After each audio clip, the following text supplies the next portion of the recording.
Hey Dave, how you doing today? I'm doing great, Nick. How are you? Fantastic. Sun is Fantastic. shining. It's a podcast Friday. Podcast Friday in the summer. We That's can, right. For our YouTube watchers, I've got my floral Friday podcast shirt on. yeah. You look like you should have a lei on around your neck there. I'm getting there. You never know. Yeah, yeah. Good, good. So, Dave, one of our recurring episodes here where we read the news and parse out the good stuff so you don't have to, right? Yeah. The other last week when we were recording, on a specific topic, I kind of was chuckling to myself that in a way every one of our podcasts has in some form become a headlines podcast because Right? it's usually something we've read, something we've Mhm. just seen that we react to, right? Yeah, But for sure. so don't be surprised if you see some of these topics resurrected as we go in Yeah, future absolutely. episodes, right? So, our first article, Dave, comes from Morningstar and Christine Benz on lessons that she had in, looks like she's taking a sabbatical for 6 weeks as Yeah, kind of a retirement test period. she took 6 weeks off to see how it goes, and I thought that was interesting. Obviously, a lot of people don't have the luxury of being able to do that, Hmm. but the idea, even as a mental exercise, I think is worthwhile as you're getting close to retirement. To kind of get a feel for what it might actually be like, because as we've talked about a lot over the last 2 years, however long we've been doing this, 2.5, um, there's more to retirement than just the financial part. A lot of it is psychology. Yeah, for sure. It's interesting because I feel like this piece of advice comes up quite often to like, hey, do a trial Hmm. retirement for a couple months, but I don't see a lot of people actually doing it. Right. So it's nice to get Christine's take on kind of how it worked for her and what lessons she learned. Would love to hear from listeners if you have done something like this. I would love to hear about it. But you're right. The second piece of this is there is a lot of psychology behind it. And, Hmm. if you've been working for 20, 30 years, you might not be ready necessarily to retire, and that there's a lot of things that happen when you go from full out work to very little work. That's a big transition, right? Right. I Right. actually just heard a story. I don't have the link in here, but there was a bus driver that drove a city bus for 25 or 30 years, retired, didn't like it very much, went back to work. He's now 94 and driving a school Still bus driving. still. Yeah. So, you see a lot of that where people Hmm. retire and then decide that, hey, maybe I do enjoy working. Maybe I should Right. keep working. Right, right. The social aspects of it, just the purpose that it provides. There's lots of reasons.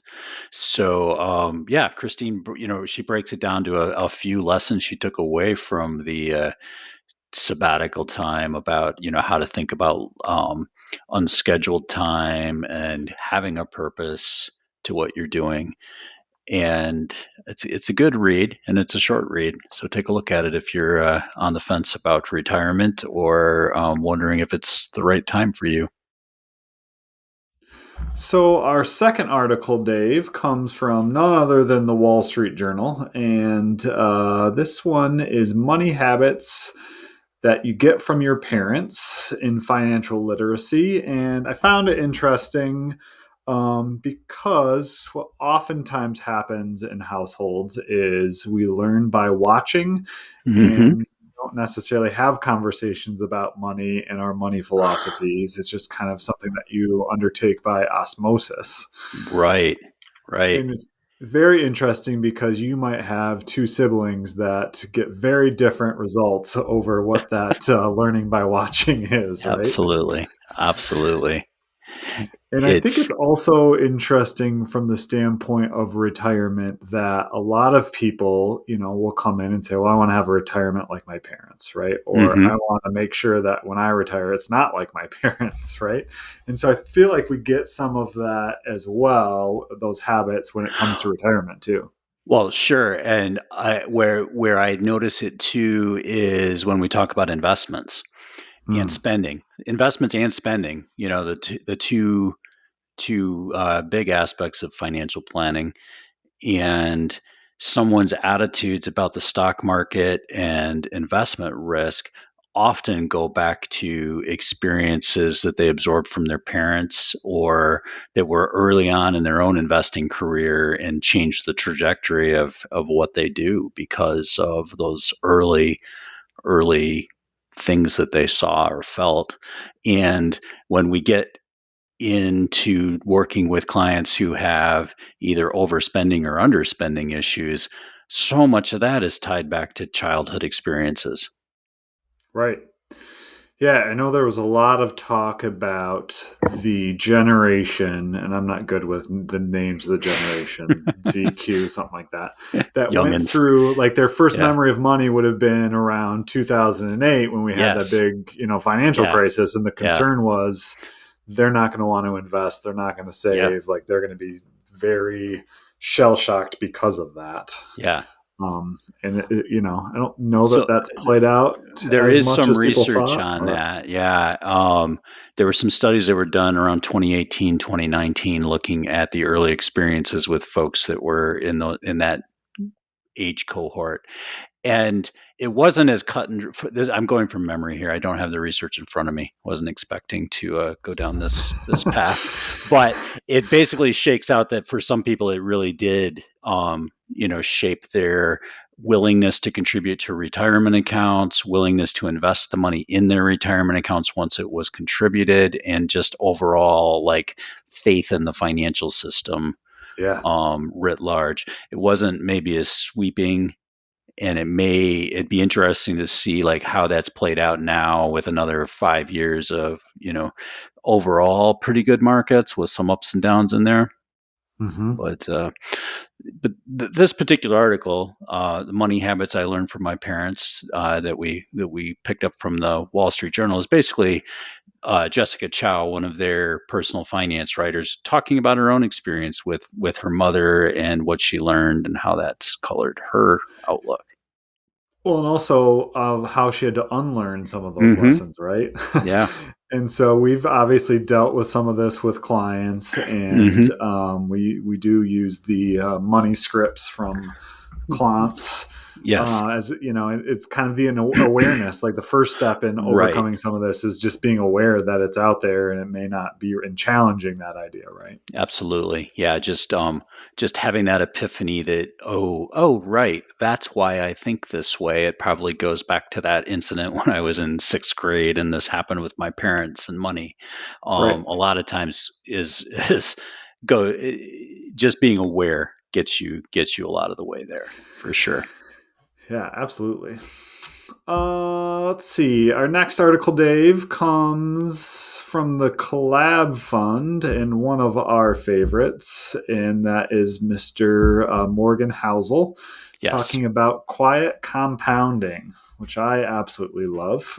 There's always, reading his stuff, there's always something that I pull out of Uh, there, even if I've yeah. read it before, where Yeah. it's like, oh, yeah, that makes so much Yeah. sense. He's a philosopher Yeah. in the true sense. Um, Yeah, just good stuff in here, and for those who are familiar with his books, it's nothing necessarily new, but it's nice in a compact blog form here where he's talking about um, like how you the gist of it is stop comparing yourself to everyone around you. Make Hmm. small incremental changes to your own life. It will compound over time, and quit thinking about what other people think. Right? Yeah, absolutely. One of the the stories that he tells in this article is, we've all heard of the his words, not mine, country bumpkin with limited education and low wage job that managed to save tens of millions, right? And the Right. way that they did that was basically by their financial universe was contained in their house, which allowed them to play a game that wasn't guided by outside forces, and they slowly over time just compounded those investments. And they didn't have a ton of financial skill, but their skill was in that they didn't let outside forces really determine what they should be doing or how they should be investing. They just kind of let the power of compounding over time take over. And we're in this society where people are so nervous about what other people think, and it ends up, really kind of skewing how people do things, right? Right. They go into this where they're either performing for others or copying strategies that might work for other people, but won't Hmm. necessarily work for you because you're playing a different way, a game. And that can really kind of lead people into making poor decisions financially. And I love this part about, the two ways to use money, right? You can either use it as a tool to live a better life, or you can use it as a yardstick of success to measure yourself against other people, right? Right. Right. Which is so true. When if you go on social media, you'll see the yardstick, right? Everybody's measuring. Yeah. Yeah. And, so, how do you want to live your life? What do you want to use money for? And I think most people would obviously gravitate towards number one of living a better life. And that means shutting out what everybody else is doing in the outside noise. Yeah. Which also means fighting human nature and not giving into the ingrained urge to make those comparisons. Yeah, absolutely. And and I don't want to oversimplify it and make it sound easy because it's extremely No. difficult, Yeah. right? Yeah. But the kind of so what quiet compounding means in Morgan's words was an emphasis on internal versus external benchmarks, right? Don't worry about what other people are doing, only worry about what you need and what's enough for you. Acceptance of how different people are and a realization that what works for you might not work for others and vice versa. Right. Um, Focus on independence over social dunking and focus on long-term endurance versus short-term comparisons. So I found it super insightful. Obviously, we'll have all the links to the show notes here. So that's one that I would definitely recommend people take a look at. Yeah. Absolutely. So, our next article, Dave, comes from the Street Retirement Daily, and one of our friends, Miss Hmm. Sandy Adams, who currently serves on the Michigan of FPA board with me, Yes. talking about guidelines for seniors to not become a victim of fraud. Yeah. Yeah. I was actually on the site and skimming the headlines, started reading the article because, of course, it looked like something that I'd want to share with clients. And when I opened it up and saw it was written by Sandy, it was like a bonus. We need to include this. Yeah. So yeah. Um, so it's nothing new from our point of view, and hopefully not to a lot of our listeners, but it's great reminders of how to combat all the myriad scams, both online, email, text, what have you, that are out there trying to separate us from our money and particularly our vulnerable, senior citizens. Mm-hmm. Yeah, always a good reminder, refresher. I always like to look at those things because there's always, something new or some different scam coming out. And the more you can kind of make yourself aware of those things, the better off typically it is for you because Yeah, no matter what, they're out there. And at some point, you're going to go down the road. And the sooner you can recognize that, the better off it's going to be. absolutely. And Sandy offers some good warning signs, but then also, best practices to help protect yourself. Yeah. So our next article, Dave, is when we check in on our recent retirees or retirement rookies from the Wall Street Journal, Yeah. Stephen and Karen Yoder, and just kind of taking a look at what's new with them. I thought this one was interesting because a lot of times in retirement, people feel like they need to have a bucket list. Right. And Stephen and Karen decided that that was not necessarily for them. Yeah. Yeah. Which I thought was was pretty cool. Um, with the gist of it being, you've really got to think about what makes you happy, right? Right. And Mm-hmm. um, there's the cliche. The idea of a bucket list itself has become a cliche, and the things that often go on people's bucket lists are cliches at this point, right? Right. Hmm. And so don't build your own list based on what what you hear and what seems valuable to other people. Yeah, I loved Karen's take on this, where, she kind of came to the conclusion that she'd rather visit places she's already been and Hmm. reconnect with people that she knew. And that was her priority. And I think part of the potential problem with a bucket list for a lot of people is, what are your priorities? What do you Yeah, want to do? And that maybe if you don't know, you probably create a bucket list to see what you like. But if you already right, know, maybe you don't need a bucket list because you right. already know what your priorities are and what you want to do, right? Yeah, for sure. And your priority may be to experience new things. It can be totally different than Karen's idea of Yeah, reconnecting and re-experiencing. It can be go do new things, do exciting things, climb a mountain, jump out of a plane, whatever. But be conscious of it. yeah, Yeah. exactly. Our next article, we go back to Morningstar and Christine and talking a little bit about whether or not you need permission to spend money in retirement. And a lot of this kind of came out. There's been several different articles with some recent research from David Blanchett and Michael Fink, where they kind of decided, well, they did some research on retirees and found that retirees that had annuities tended to spend more or not than retirees who Yeah. didn't necessarily And have an annuity. Am I framing that right? we should just clarify that when you say spend more, we mean in a healthy way, Mm-hmm. not overspending. What they're Yes. getting at is um well, we should back up and frame it a little different, maybe that we tend to see retirees that hire financial planners don't tend to spend enough of their money, if you will, Yeah. as though if Sure. or Mm-hmm. or are reluctant to spend as much as they could. Yes. um, I think is maybe the best way to put it. Not that we would encourage overspending, but just maybe are cutting themselves short of from doing things they'd want to do because they're afraid of overspending.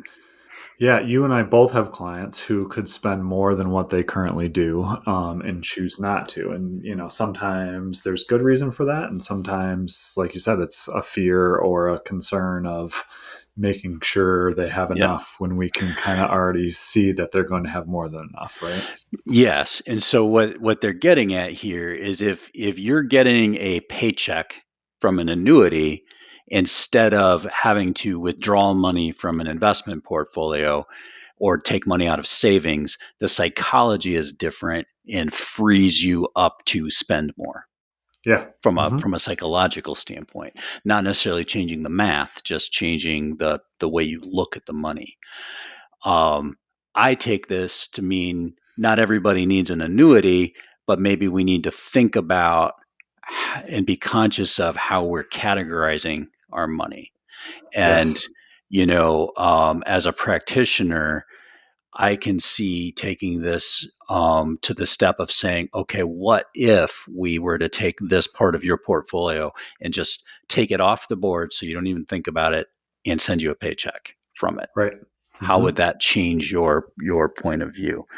And whether we literally do that or not would remain to be seen, or would depend on the circumstances. Um, Right. And that's, so Christine gave five different options actually. And one of those hmm was like work with your advisor, have them tell you what your spending limits are and, have them and kind then of don't dole it worry out to about it. you. Right. And don't Right. worry about it. The other one was obviously the annuity, which came from some of the research that we talked about.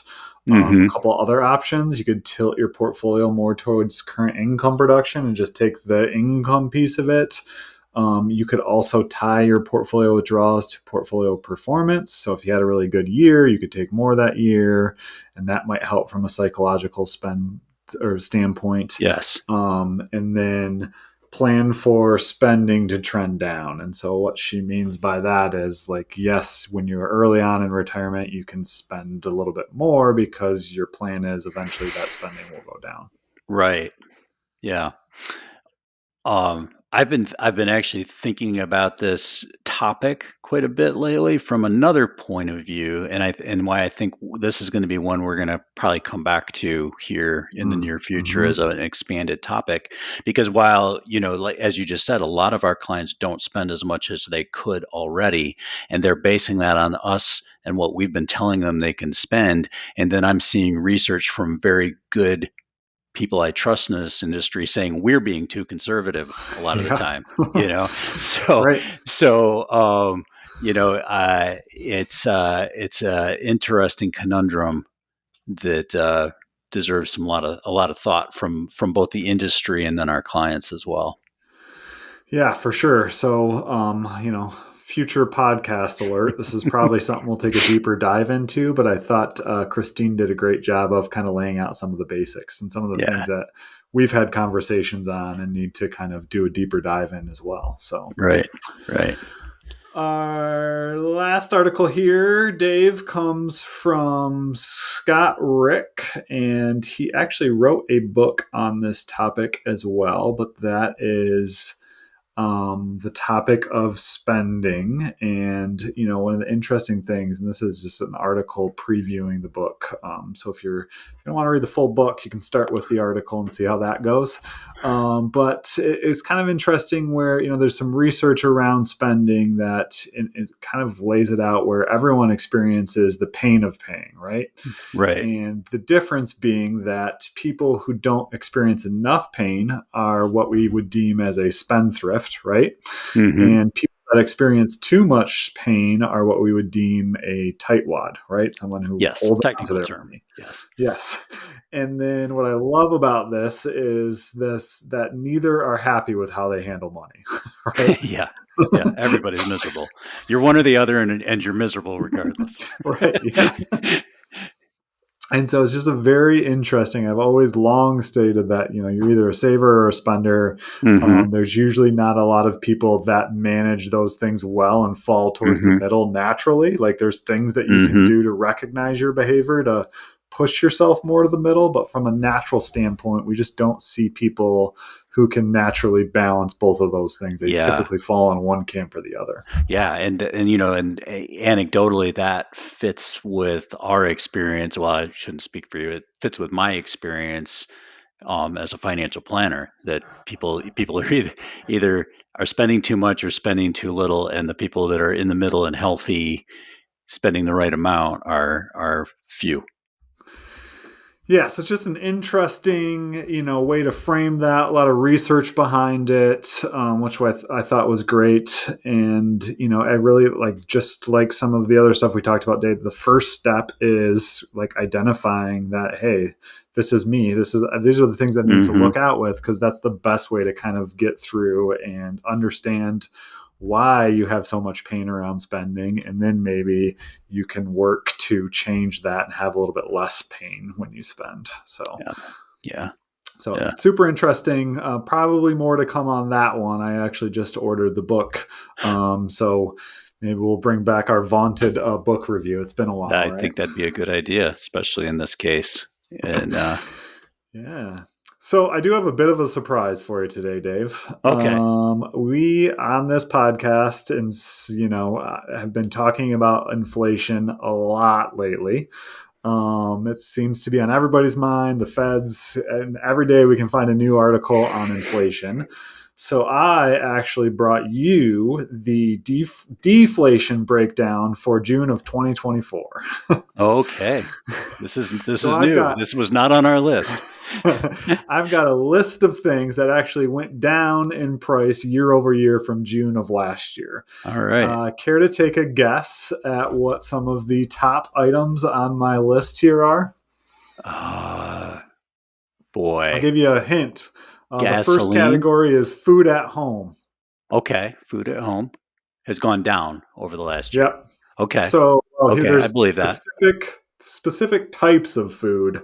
We actually get down to the Mm, actual level. So, any guess on what has gone down the most in terms of eggs. food? Eggs are not on my list. Ah. I haven't looked at the price of eggs lately, but I know a year ago everybody was talking about how bad Yeah, the right. price of eggs had gotten. So that was just me playing the yin and yang of what goes up must come down. That's a good Um, guess. Actually, your nope. first guess is on my list. Gasoline, I unleaded Yeah, regular gasoline, is down 2.6% since June of last year. So yeah. you got that one right. Knocked it out of the park. The top food at home deflation is actually apples are down Hmm. 12% this year compared to last year. So there I you buy a go. lot of apples. I should have known that. Apple a day keeps the doctor away, and Mm, now it's even cheaper. yeah, good, good. Some other items, food items that have gone down: ham down 4.3%, Ham. potatoes down 3.9, rice down 2.4, Hmm. cheese 2.1, coffee 1.7. So there is some hope out there, some light at the Yeah, end of the tunnel. interesting. Interesting. Well, to that end, we don't want general deflation. No. So, so, Just on the items I need to buy yeah, next. just it'd be nice to go to the grocery store this afternoon and see. Yeah. Yeah, So some other items on my list: telephone hardware and calculators down 12%. calculators. We're buying less calculators. When all right. Well, when was the last time you bought a standalone calculator in the world of smartphones and computers? Oh But well, I anyway, had to get that's my cute. daughter a graphing calculator for Ah, in high yeah, school a couple years yeah, ago. So yeah. Okay. let's I see, was gonna dishes I was and gonna say the CFP exam is probably keeping the yeah, right, calculator industry in business. exactly. Little Dishes and inside flatware baseball. down 10%. Used car and trucks actually down 10.1%. That doesn't. I should have guessed that. Hmm. Well, and men's suits down Oh, 9.4%. well, So maybe we'll have to step up our dress code for the office now that it's more maybe affordable my to. floral shirt Yeah. isn't cutting it. Is that what we're saying? You don't want to just throw a suit coat over that and maybe a tie? We'll Uh, see. Tune in all next right. week on Yeah. YouTube to see if I take advantage of the men's suits being down you 9.4%. you probably just doubled our listenership right there, Nick.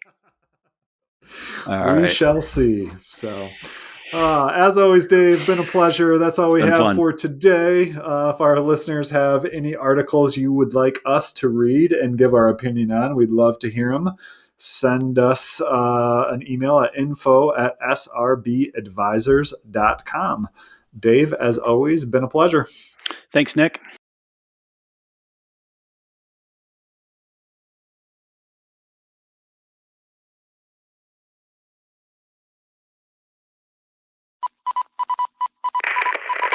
This is a Zedia Media production.